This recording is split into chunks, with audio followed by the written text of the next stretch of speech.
From your perspective, what are the most interesting strategies that you've seen in the last years in terms of branding and marketing applications in the region?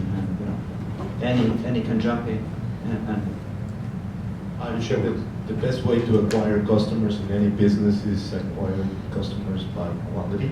Mm-hmm. So I think that somebody mentioned that in the last panel, and I think that other than marketing, other than viral strategies, other than any other, SEO, whatever you do, if you don't have a game in this case for any platform, not mobile platform only, but if you don't have a great game, you're not going to acquire customers. So I think that sometimes that is not so easily seen by developers, especially in regions like Latin America.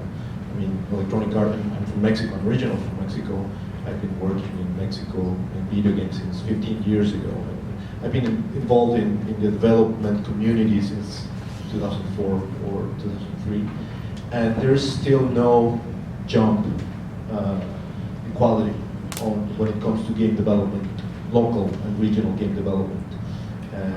That's something that I think before acquiring customers or thinking on great marketing and great Twitter accounts for their games, I think that this is something that the game developers from the region needs to work on. The thing that you see the most is that the great developers are just interested in other markets at this time. They are interested in the credit card holders.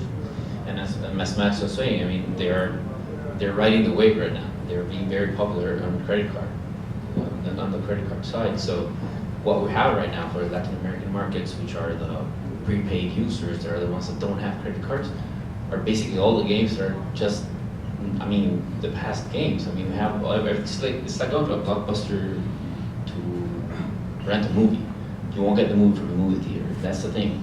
What we have right now on our stores are just games that are just old, and we don't get the new games because the big developers are just driving all these strategies to the credit cards, to the stores.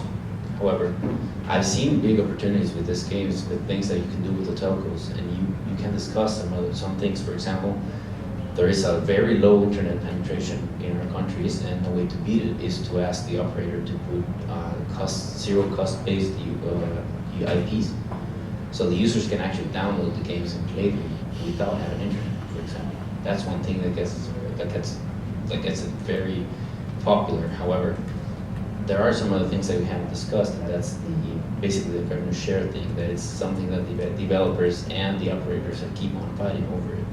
Because Google closes the stores because Google wants a part of it, and the operators as well. So that's the thing. I think that's the trick. That's the tricky part, because I think the marketing strategy and how to get that to the users is fairly easy for an operator to send a push link and have everyone download the application. That's fairly easy, and you can put in, like I said, a zero cost IP.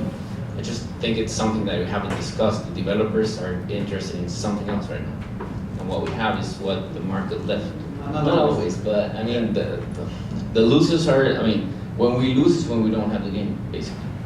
And eventually it will come, because games are popular for a period of time, and once they are not as popular as they were, they tend to come back to telcos and try to rip off whatever is left in the market. It happened with Angry Birds, for example.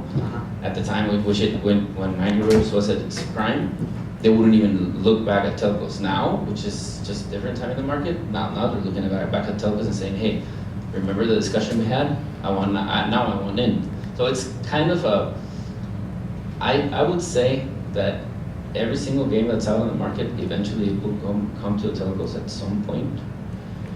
But I would say that there's a real opportunity of making money now if we have discussions with the telco in order to have it in. And it's not difficult to do that. It's rather a discussion of opening the door and making the question.